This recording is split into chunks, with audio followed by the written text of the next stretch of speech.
Good evening. How's everyone doing?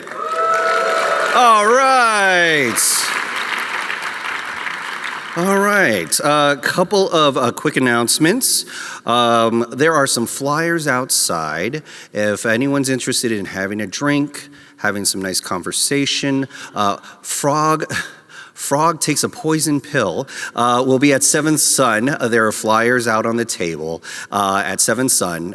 We're having some comic readings from a lot of great creators. That'll be the kind of after party if you want to head on out there, have a great brew, and talk to each other. So that's a great opportunity there. I also want to thank our sponsors, White Castle, the Greater Columbus Arts Council, the Columbus Dispatch, Ohio Arts Council, Japan Foundation, UBS, the Columbus Foundation, Seventh Sun, 92.9, Orange Barrel Media, 90.5, and Comics Wellspring. Because of their support, over 50 hours of programming and 100+ Creator Expo that's this weekend is free. Can we give them a round of applause, please?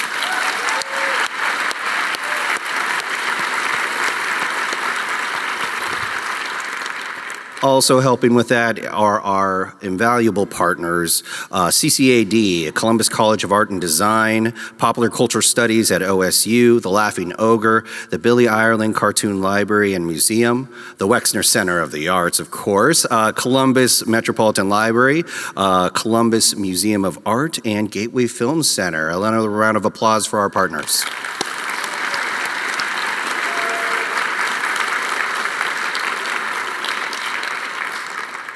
So, forgot to introduce myself, my apologies. My name is Jay Culligayan. I am your Executive Director for Cartoon Crossroads Columbus. It is my pleasure to introduce Irene Velentzas. She is a comic scholar writing her doctoral dissertation on representations of mental illness in a graphic memoir. Irene is also a full-time comic editor with Highwater Press and a critical writer for the Comics Journal. She is co-editor of a special issue with the Journal of Graphic Novels and Comics entitled Mental Illness and Sexuality in Comics. So please welcome Irene.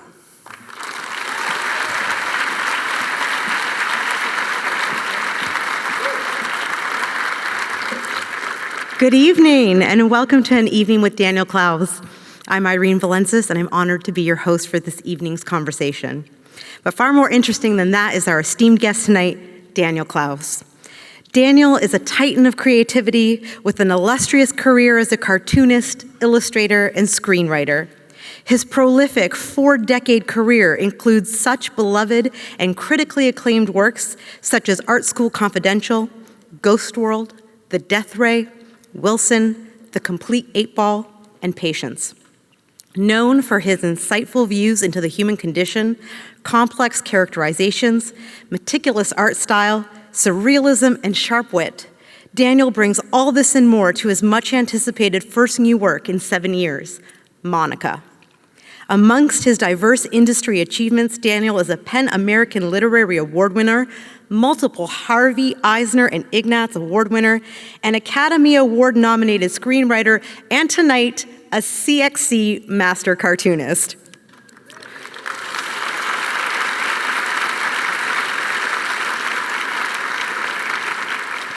Speaking from my personal experience, Daniel's thought-provoking and visceral body of work leaves a deep emotional and psychological impression upon the reader long after the final pages have been turned. Please join me in extending a warm welcome to Daniel Clowes.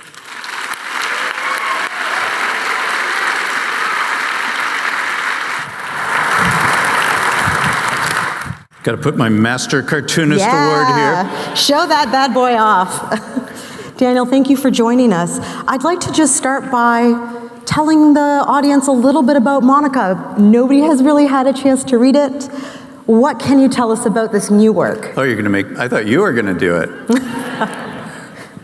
I don't like to talk about my own work, especially this book. I love being in this moment right now when nobody has read it, and the idea that it hasn't been totally spoiled. I feel like it's best read with absolutely no idea what's going to happen. We're going to give people some idea Yeah. tonight, so I'm All right. sorry, guys, some spoilers. All right. It's very basically, it's like a cradle-to-grave story about a woman named Monica. Succinct. That's all we got, yeah. One line. That's hard to do. Yeah. Well, I'd like to talk to you a little bit about the seeming early establishment of the relationship between creation and destruction in Monica. How does that factor into this work? Holy moly, you're going to get serious here, man. I'm here to find out the I was hoping for some details. softballs. It's like, what was Shia LaBeouf like? Nobody wants to know. Yeah, you'd be surprised, sadly. Say it again. It feels like there's an early relationship in this book between creation and destruction. Gotcha, Can you tell us yes. more about that? How do you answer that? It's I loved the idea of a book as representing a person. Books have words applied to them that are very corporeal. There's the spine of the book, the header, the body. Okay. And I love the idea that this is a book that's a person's life, in the book. And so the book opens with the creation of Earth. I sort of imagine the cover, this little area here is the Big Bang, and she's observing everything from there on. And then as we open the book, it's the creation of the Earth. That leads to creation of life on Earth, dinosaurs, human civilization, and then it takes us into the present day of the first story, which ends up with the TV show The Beverly Hillbillies, which Peak of human evolution. people may laugh, but that show, when I was a child, nothing was more important than television, and The Beverly Hillbillies was the #1 TV show in America for like 5 or more years. TV and film have really created a community amongst viewers. How do you feel comics and reading comics creates a community amongst readers? The thing I like about comics is the lack of community amongst readers. I like that comics are really a one-to-one experience. Okay. It's a single person, me or another cartoonist, speaking directly to a single person. Unless there are couples that read at the same time, I can't. Maybe that happens. That sounds kind of cute, I guess. But it's really you're really transmitting this kind of visual narrative in a way you don't do with any other medium. If you're watching a movie or television, it's sort of leaking out into the room. People walk in and out. Okay. Everybody's had that experience of like, I don't want my wife to find out I'm watching, 90 Day Fiancé or something. I click the channel over, So, but comics, it's a very personal one-on-one thing. When you're sitting behind the desk and creating, are you thinking about the reader, or has your experience thinking about the reader evolved over your career? Yeah, I think less about the reader. When I first started, it was like an act of self-definition, and to put these comics out was like, who am I? Who will respond to this? Sort of throwing like bait out into the ocean. What kind of fish am I going to catch? And I'd sort of see like, oh yeah, these weirdos are my readers. It turns out a lot of people like Scott McCloud, Robert Crumb, Mary Fleener, Don Simpson, Terry Moore, Julie Doucet, Bill Griffith all responded. That's just the letters page. Those were, back then we would call those trophy letters. It's like, oh, you got a letter from somebody that's more important than you are. Got to put that in your comic. I would always print, we'd print those, and then whoever it is, that letter was printed would be like, that wasn't for publication. I would have never said that publicly.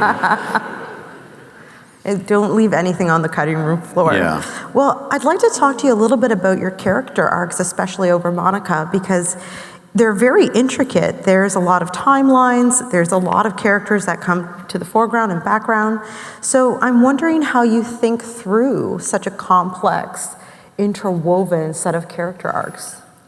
I mean, that's why the book took me almost 7 years to do. It's, you know, it's a very short book in terms of page count, but the level of density in those kind of connections is the kind of thing you just can't force. It's got to sift, and you know, you start with kind of basic impressions, basic ideas, moments of inspiration, and those things over time kind of it's almost like a magnet. You know, they're kind of drawn to each other. They find their way into little groupings, and then all of a sudden, stories start to make sense. And it's almost like interpreting a dream. You know, you have to sort of have a sense of what feels right, what feels exciting, interesting. You know, what gets you up in the morning to want to keep drawing comics. Is that process found more through the writing or more through a particular drawing stage for you? I mean, I try to do as much of it as I can before I actually start drawing, because once you've drawn something, it's very hard to like redraw it. It's like all your energy is dissipated, and so I always want to keep my focus on like doing it once the inspiration is in place. But over time, you know, once I start drawing, then all of a sudden, you know, you see what a character looks like. You know, and I always have it in my mind, I'm going to make them look a certain way, and then they wind up looking a very different way. They turn into themselves, and then that aligns the story in a certain way. You know, you start to know who the character is. I want to ask you about that, actually, because in Eightball, when you were creating Ghost World as an episodic set of stories, the character of Rebecca really changed from the first to the last, and then in Ghost World you went back and redrew. Whereas in a work like Wilson, every single page is a different kind of design. So can you tell me maybe a little bit more about finding a character when you're working within the same style the whole time versus working in very different styles? I mean, it was a thing that we all went through when we were doing these comics that were coming out every, 2 or 3 times a year. And you'd start the beginning of a story and you start drawing the characters. And then, you see it with Charles Schulz, his early drawings of the Peanuts characters look very different. The Simpsons look very different. And over time your hand starts to make the character in a certain way and you almost can't tell it not to. You can't go back to the way they look. And by the end of Ghost World, I would look at the first couple pages and go, oh my God, they're so grotesque. It's a different era of my work, really. And so when I did the book collection, I realized here's my chance to make them look consistent throughout the entire book. When I was doing Wilson, I remember writing all the stories in Wilson, just like little notepad sketches. I wrote them very quickly off the top of my head. And then when I finally said, I should just do this as a book, and I sat down trying to think of what style is this going to be? Am I going to do this realistically? Are these going to be funny little gag strips? And it was like, for some of the strips, a very realistic style would work, make sense, have full impact. But then if I were to do that for the next strip, it didn't work. And so I was really, for a while, I was just going to abandon it because I couldn't come up with a style. And then I realized, oh, that's the style, is for every single strip to have its own moment, its own style. That's so fascinating. I'm very interested also in the way you have always included and blended genres in your work. So Monica, for instance, includes genres such as war, sci-fi, romance, horror, crime. So what is your thought process when you're including or distorting or extending these narrative conventions in your work? You know what? Often, the way a book starts, it's almost like a sculpture. I'll have an idea of what I want it to look like when it's done, and that's what gets me going. And with Monica, I remember thinking I wanted it to look. There used to be annual comics, square bound, that were 80-page giant. That was, they were 80-page giant. And so I wanted to do an 80-page giant square-bound comic that was one of each genre of the 1950s, back when genres existed, before superheroes took over. And so I love the idea of like a war story that then leads into a romance story that leads to, and so that was sort of my conceit when I began. And then as I started writing it and rewriting it and rewriting it again, the genres started to get very fuzzy as the character's life took on more meaning. You know, it's like in the early stories, they're almost from the point of view of a child, someone who can see the world in simplistic terms like a genre. Mm-hmm. And then the genres are like laid on top of each other sort of halfway through the book. And by the end, I feel like the last story is like as genre-less as I could imagine. You know, that was the goal, was to make it like without any like presuppositions imposed onto it. Mm-hmm. One of the things I find so fascinating about your work is I have no idea where it's going. I can't predict it to save my life. Like the next panel, the next page, anything could happen. So I'm wondering how you include narrative genre at the same time defy narrative predictability. I don't know. I would love to. I was thinking, like, how does he do this? Like, what?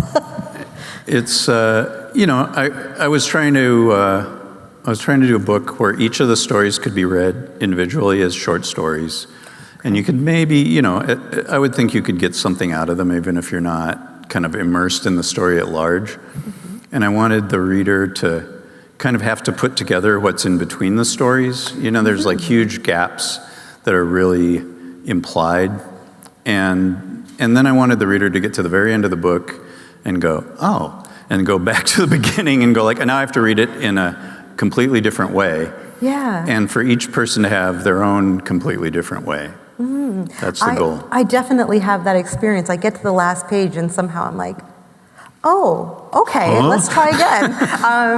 But like, I'm also very interested in your gaps because they can be moments or they can be years. And so I wonder maybe what your thought process is behind leaving out information for the reader. I mean, it's all written. It's all in my head. You know, I know every minute of her story. But it's like I want it to feel like memories at the end of a life, you know, that you think back, and I have decades I don't remember. You know, it's like somebody might remind me of something that happened in that, but I don't remember like 2008. You know, no idea what happened. And it all blurs together, and you just remember these little kind of episodes and stories and things that happen that are, and that's sort of the process of memory for me. And so I wanted it to feel like that, and to feel like there were these vast years. In this book, it's almost like the high points of her life are, she doesn't think about them. Okay. So they're kind of glossed over. Oh, that's so fascinating. I didn't think about it that way. That's lovely. I do want to ask you a little bit about how you think through blending your styles. So in each set of genre convention, you have a specific artistic style that you give it. But even though we can recognize it as, for example, a war comic, we still also recognize it as distinctly you. So like your identity as an artist is coming through. So I'm wondering how you balance finding your own voice in a conventional artistic style. Because I make no effort to find my own voice. You know, I'm really just in my mind. I know what I'm trying to do with each panel, and it's often combining artists that I am in love with. You know, and in my mind. I never look, because if you look, then all of a sudden you start copying folds and things. But so it's like a memory in itself, almost. Yeah, like a memory of a style. It's a memory, and I try to do that with. Like I try to not draw a car from a picture or something. I try to like remember what a Pontiac looks like, and then go in and fix it. You know, once it doesn't look at all right. But I like the idea of I could go through every one of my books pretty much and look at each panel, and I could say, okay, I was trying to do like a Jack Cole panel that was inked by Johnny Craig that has a Nicole Clavelou color scheme or something. You know, it's all mixed together. It's all just the influences finding their way. And often it'll be like, this is my grandmother's toilet, drawn in the style of Bernard Krigstein or something. Well, in talking about memories and also in incorporating kind of these historical, whether artistic or narrative moments of comics, I wonder how you feel your work relays a sense of nostalgia. I mean, I don't know if I use the word nostalgia so much, but it's about sort of the potency of memory and the kind of the unreliability of memory is really interesting to me. I'm very aware at my age that most of my memories are memories of memories of memories, and I have no siblings left. I have no family left. I have nobody who, like I was with as a little kid, left to corroborate anything. And so I sort of feel like I have ownership of those memories now. I can be like, yeah, that's what happened. But I know full well, like none of them make sense, really. They all seem too tightly, the narratives are too tight and everything's very streamlined in a way that doesn't feel like a real memory. So it's a very interesting thing to think about that and to write stories with that in mind. At the very beginning of Monica, you have a page where you sort of dedicate the book to people who have been lost. And I'm wondering if that process of loss or losing influenced the creation of this book.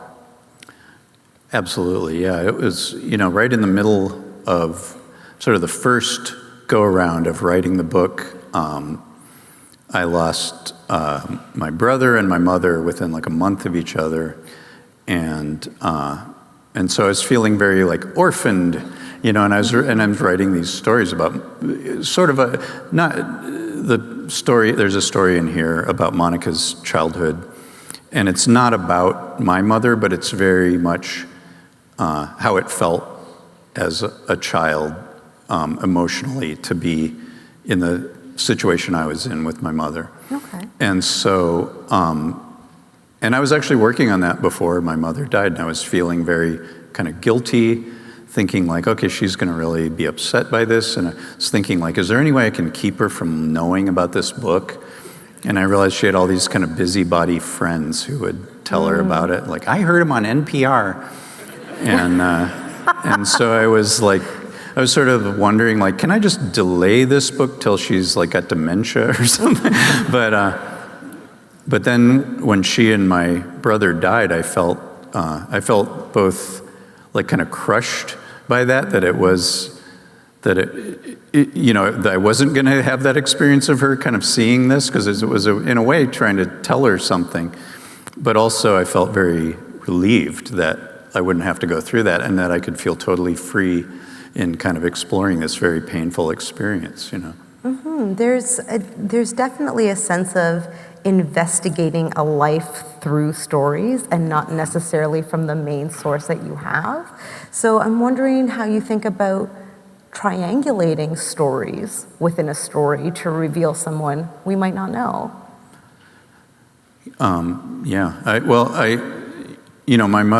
My mother was very mysterious. She didn't talk about anything, never told me the details of her life, but her life was very kind of overwhelmingly fascinating. And so I had to kind of piece together like a detective story after she died. And, going through old letters and talking to her friends and stuff, and I was able to kind of figure out all this stuff that I'd been to. I knew if I'd ever asked her, she would have been very, just shut down, and so I wouldn't have gotten anything. So it really did feel a bit like I was Columbo, trying to figure this out. And I think that's always an appealing thing that I write about a lot, are characters who are kind of armchair detectives, trying to piece together their like emotional puzzles, rather than like, who killed this guy or anything like, that's not of interest. Yeah, well, even though you can tackle things that are very difficult and dark, there's always an underlying sense of humor to your work. And I'm just wondering like what your approach is to humor, especially since sometimes it's at the page level, sometimes it's a single panel, sometimes a joke pays off 35 pages later when you don't expect. So what's your process of like balancing those two aspects in your work? To me, all my work is very funny. I'm always laughing at my own jokes. My wife is always like, "What are you laughing at?" And I'm like, "Nothing." Myself. Watching cat videos. I don't want her to know I'm laughing at my own jokes. But and then it'll appear in the book, and then readers will go like, "God, that was so like tragic and devastating," and it's like, "Oh, I thought it was pretty funny myself." I find like difficult people very funny. I'm endeared to them. In a way, most people are like, I got to stay away from that person, and I'm always like, oh, I love them, they're hilarious, and so that's a big part of my work. I like giving the characters a chance to endear themselves to me. Even if they start out like as negative caricatures sometimes. It's almost a reverse of a first impression. Like you have to go for the long game. Yeah, I don't like characters that are appealing right away or that are designed to make a reader like them. That always nauseates me. I find that very, it's just like lying. It feels like a lie. Okay.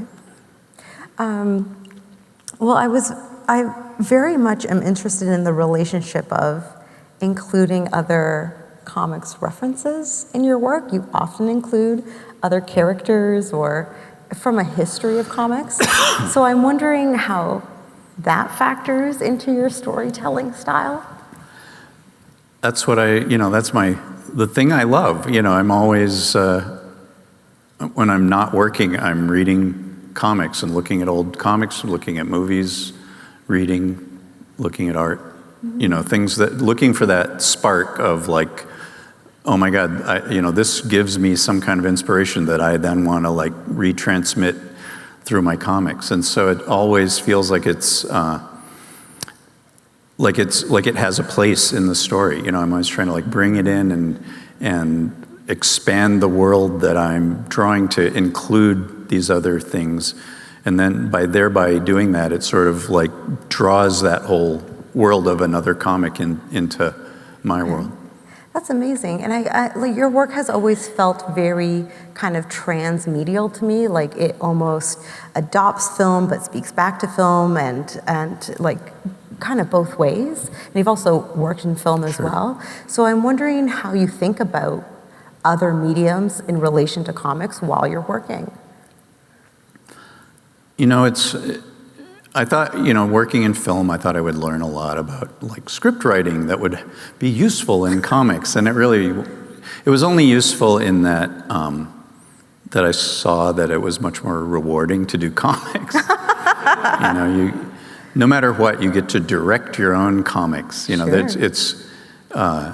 I'm a visual person. The writing is difficult for me, and it's not something I would do just for fun. Okay. I would never be like, I'm going to be like Alan Moore and write scripts for other people. That would be a nightmare. Mm-hmm.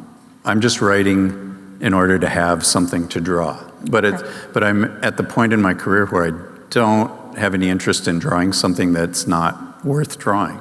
So it's kind of a dilemma. So I have to spend all this time writing something that feels really valid and feels has that spark of life that is worth drawing. And I would give anything if I had a script waiting for me at home that I could just go draw. But all I have is I have a pile of papers that I have to somehow find the idea in. Well, what feels worth drawing to you? What is that thing that excites you?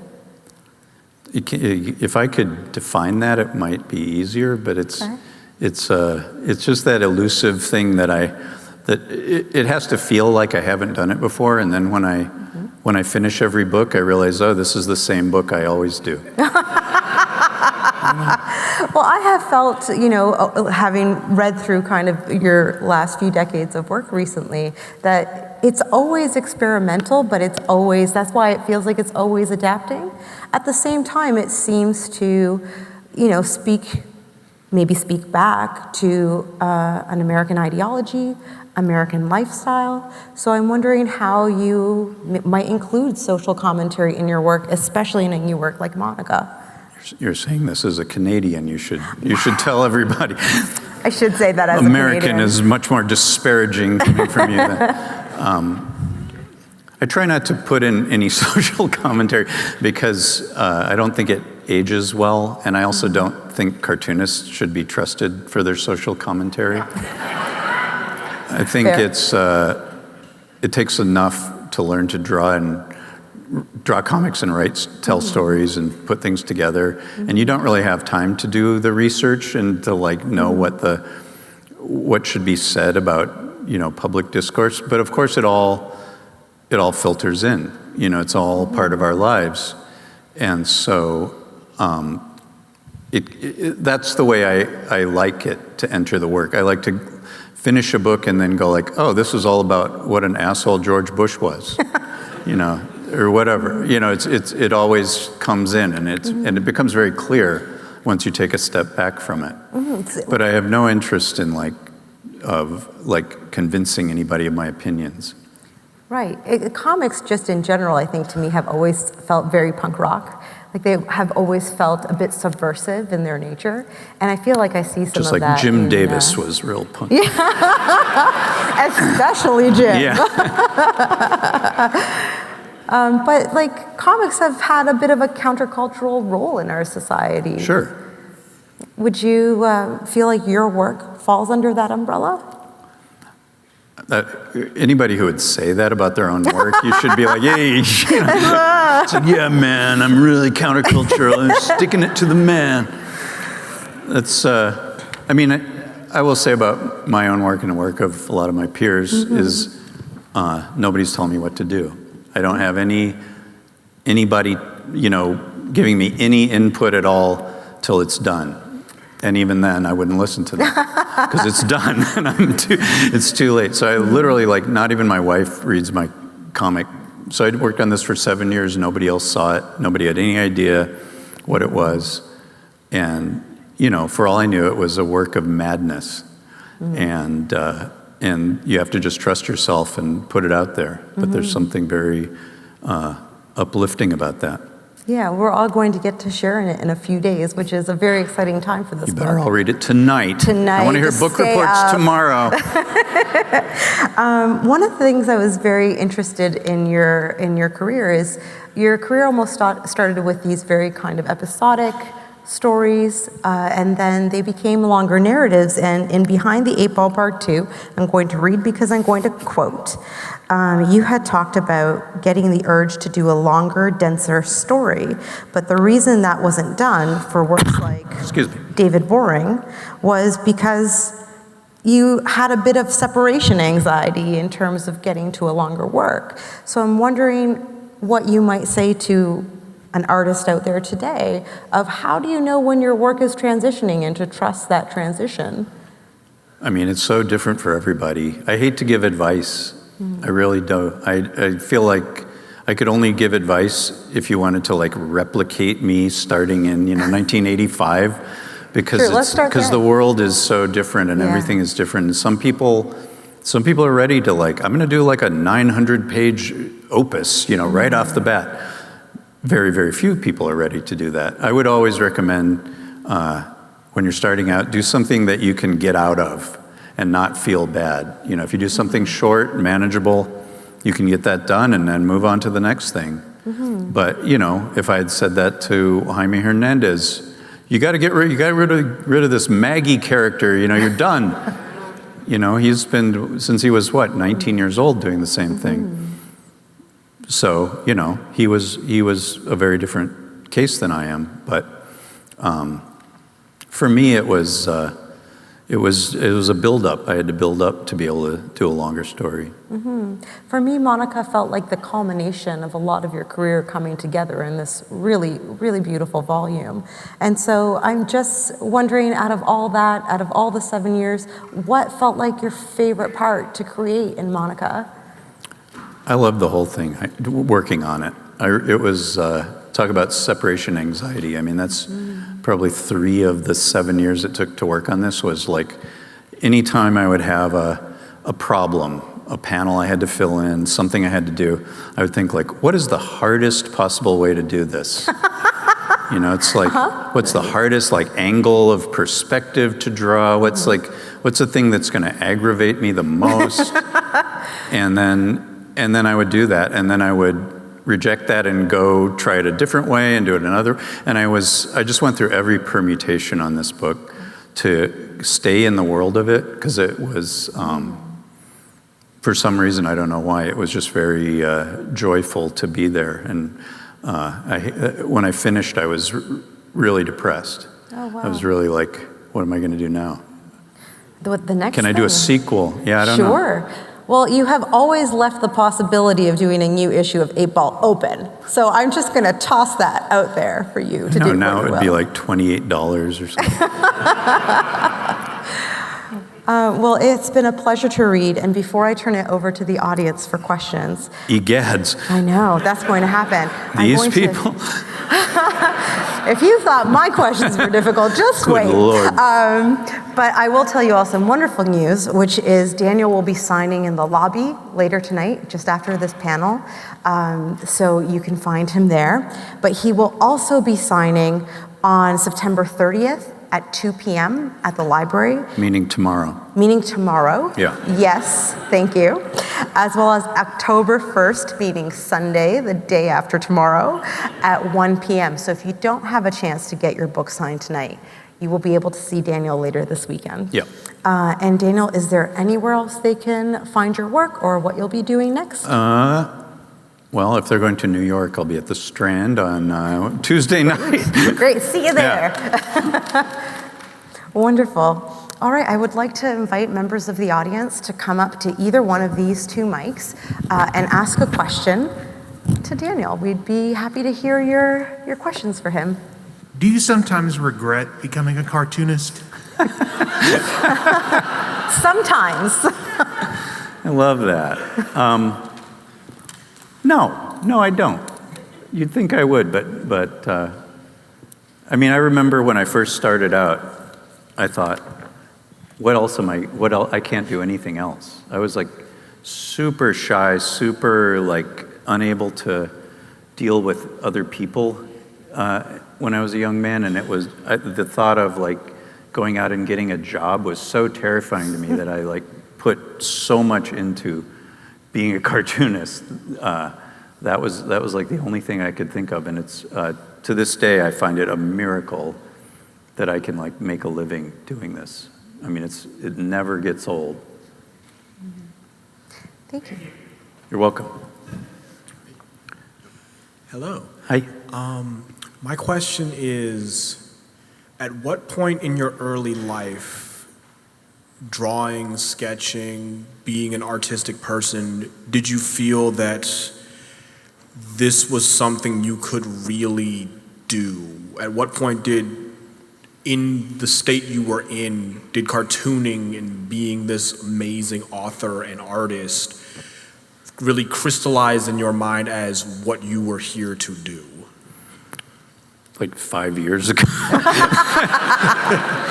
Late bloomer. Yeah. I mean, when I was young, I think this is a very valuable thing. I was delusional, as many artists are. They think I would do work and think like, I'm just as good as anybody. I'm as good as Jim Steranko and, Neil Adams and all the big artists of the day. And of course, I look back at it now and I'm like, I was completely incompetent, that any like random person off the street could have drawn about as well as I could. A few years ago, my wife told me, she never told me this, but she finally said like, I used to draw cartoons like when I was in high school. I have this little sketchbook I found.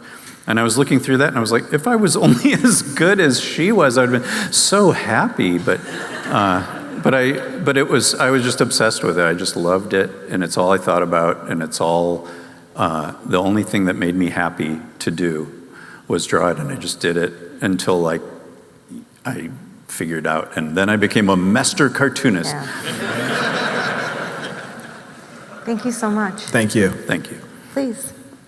Hi, Dan. Welcome back to Columbus. Thanks, man. Thanks for launching Monica here at CXC. That's right. I flipped through the book, and it looks amazing. The art's incredible. thank you. Can't wait to read. So, and I had to ask, is when you send out advance copies, is Shia LaBeouf on your comp list still? Or? Oh, yeah, we're buddies. We're buds. No. Yeah, no. So my real question, you were talking about the power of memory and the unreliability of it and stuff. In this age of where we have these Fantagraphics deluxe collection of the hardbacks and they look good on the bookshelves, you know, I was a reader that followed Eightball along in the pamphlets as they went. Can you be objective enough to talk about what your perceived differences are in that reading experience of reading it in the pamphlet form versus the big deluxe editions? Yeah, I mean, of course, that's the purest experience, reading it back when it came out. You know, there's like the factor of time that's added to the reading. You know, I was talking about there was the first chapter of my comic, David Boring. The last panel is a guy shooting a bullet, and the bullet's coming at you. And then the story picks up, I finished it 9 months later. So it's the world's slowest bullet. You know, it's like and people were like, who's he shooting? What is that? You know, what's going on? And that was such a wonderful factor. You know, and I remember when I was doing Eightball pretty regularly, I would finish an issue and I would get letters, you know, and they would say like, I didn't really love that story. And so the next issue, I'm going to do a totally different kind of story. And then, you know, and then they go, actually, I loved the one before that I said I didn't love. And oh shit, I got to go back to that one, you know. And so it was very much like informed in this whole like reader-artist process. And now I'm, you know, a hermit working in my ivory tower, you know, finishing these things without any input at all. So it was a very different thing. Yeah, thank you. Thank you. Thank you so much. Please. I can't wait to read it. I wanted to ask you, you know, when you're working, if there are any voices in your head, any contemporaries or, like I know Adrian. Oh, I thought you meant literal. No, actual, I mean, I know that's a given. There are. That's a given. Yeah. But I mean, like Adrian Tolman just said, our greatest cartoonist's greatest work. I'm like, boy, that's a lot of pressure. Well, but, I paid him like $50. Yeah, I mean, he needs the money. The kid is desperate. Sure. Yeah. But the praise from someone like, I know you reference one of his New Yorker covers in the book, spoiler alert, but how much does it mean that when you're working away, do you think about what your like other cartoonists are thinking about what they get when they read it? Or like I know there's critical acclaim, that's one thing, and academic acclaim. But other cartoonists, they're the ones who have the most interesting takes. Yes. You know, because they're really in the world of it. And I love, like that's the thing I think about. Like, what will so-and-so think of this? And, you know, we lost Joe Matt recently, cartoonist. And he was famous for he always had these really interesting takes. He wrote a letter to every single issue of Eightball. I printed one of them. And they were always like, I really loved that one story that was one of the best comics I've ever read in my life. It was just masterful. However, that other one was terrible. I don't know why you wasted your time doing that. So it was always, you get a letter from Joe and you just feel like, it's gonna make me so mad. But I remember as I finished this book, I was like, I can't wait to hear Joe's crackpot take on this. And it's sad I don't get that, because that's a very valuable thing to hear from these people who are doing work, you know, at a level I really aspire to, you know, like at the highest level. Can't wait to read it. Thank you. Thank you so much. Yes, please. Hey, you mentioned David Boring a couple questions ago. Yeah. And I had a question about that book in particular.